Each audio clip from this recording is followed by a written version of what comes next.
نبارك بافتتاح المركز للجنة الأطفال في حلب في شيخ مقصود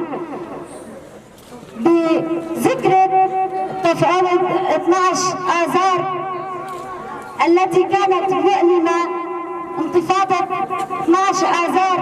كانت مؤلمة لجميع الشعوب وخاصة شعب روج آذار. ننحني إجلالا وأكراما لأرواح الشهداء ولجميع الشهيدات الذين ضحوا بأرواحهم في سبيل الحرية. كما نتمنى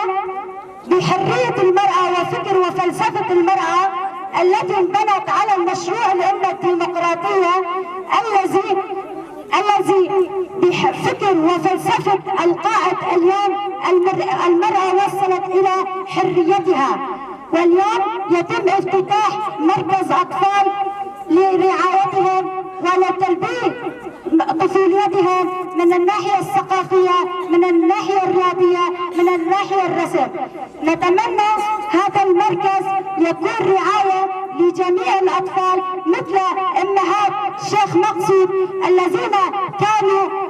مقاومين بكل المراحل الصعوبة، بكل الهجمات الوحشية التركية والهجمات الجيش الحر الفاشي ومجموعاته الإرهابية.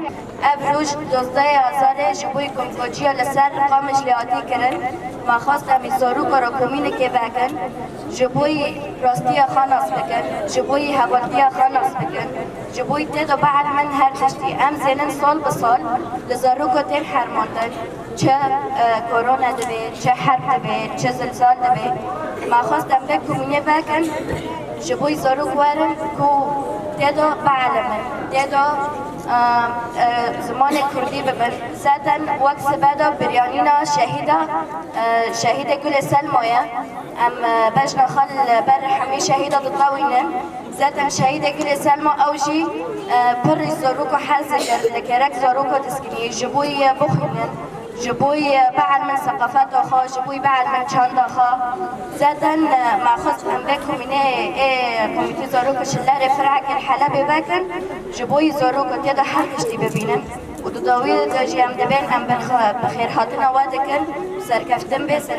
به سروک جیان نابه به سروک جیان نابه